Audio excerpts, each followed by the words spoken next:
Hi, we're Dave and Jane Rossiter with FamilyLife, a ministry of crews serving all of Ohio. Hello, Fess. Yes, we are so glad we are here with you. And I want to share with you that the reason we are here is because We we are are on on a a mission mission from from God. God. Yes, we are. In fact, we are missionaries, and our goal is to see every home a godly home. And we realize that during this time frame right now, that can be challenging for some of you. And so we want to help equip you the best that we can. What I want to do first is take you to Genesis chapters 1, 2, and 3. Now, in Genesis chapter 1, it said, let us. God said, let us make, let us make, let us. It shows the perfect relationship going on there as a triune God. And then when he created man, he said, it's not good for man to be alone. Now, ladies, don't think that man cannot stand being by themselves, but here's the truth. That's the first time in history that there had ever been aloneness before, because really it is all about relationship. And God really tells the perfect truth in marriage. It's true. So today we're going to help you out by talking about communication, because communication is a main building block for a healthy marriage. We're going to find ways to communicate because that's key. And figuring out your communication style can be really helpful for you. Tim and Joy Downs are authors and speakers with FamilyLife with the Weekend to Remember, and they helped us. So we're going to share their 6 ways with you. So number 1, are you? Land the plane. Get to the point. Or are you? Enjoy the ride. Oh my gosh, we went to lunch and I had broccoli and chicken and my sister had, and then we went, and you just go on and on. Yeah, so those are 2 of them. And I just want to say, none of these are wrong. It's just how you are. Yeah, that's right. So the second pair, are you? Just the facts. That's all we need. That's all you need. Or are you? Share your feelings. Oh my gosh, it was so sad when we were at lunch and we talked to my sister about the graduation that didn't get to happen, and her daughter was crying, and it was so sad. Yeah, I'm kind of like that. And then the third pair, are you? Think out loud. Oh, yes. Where you just talk over the other person and finish their sentences and think about what you want to say while they're still talking. Or take turns. This is how I grew up. At the dinner table, when you wanted to say something, and I know there were just 3 of us there, but I raised my hand when I wanted to talk. And I felt like I was in school, but that's how I was brought up. But when I went to Jane's house for a dinner, and their family is just talking all over each other, I couldn't really understand how they could even listen to each other. So I raised my hand. Yeah, we were all girls, so. So once you figure out those pairs, which one you are, understanding is key. Adjust to your spouse, and that will honor them. And it's not going to be an instant thing. Have patience. Effective communication is a process. It's a skill that you can learn. And you might have to get rid of some of the communication habits that you have now and break them and start new ones.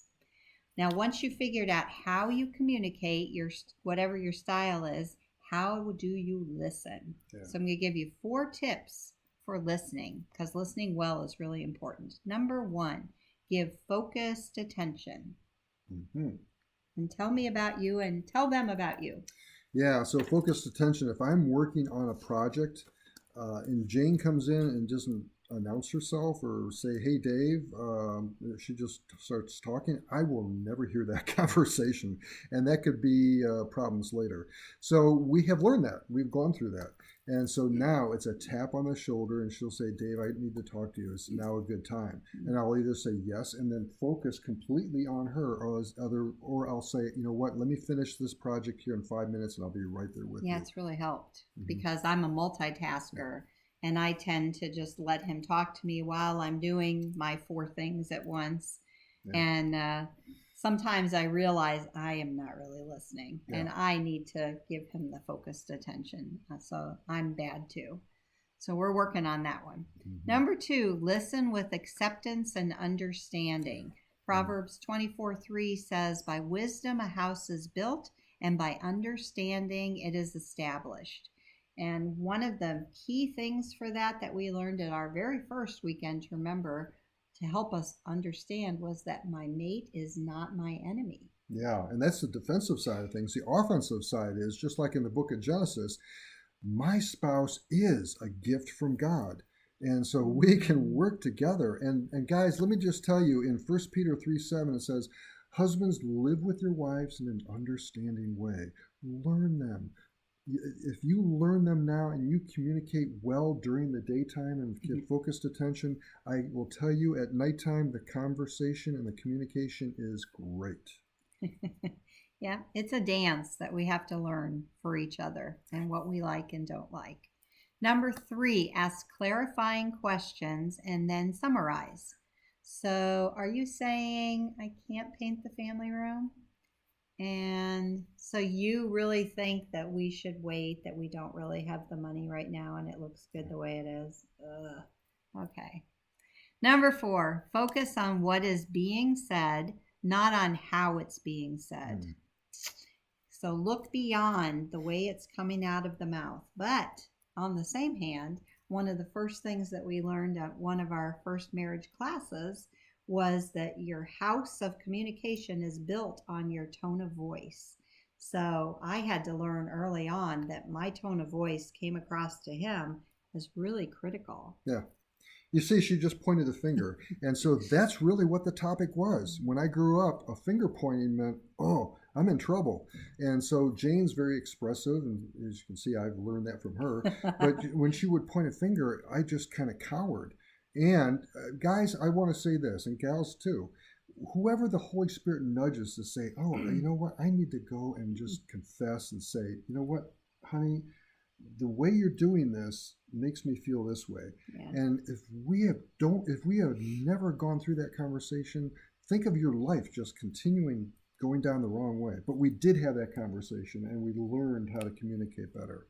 Yes, and I learned to change my tone of voice to be more gentle. And that was kind. Kindness is huge in your marriage. Be kind to each other. All right, now that you've got a handle on listening, here are 4 tips on expressing yourself well.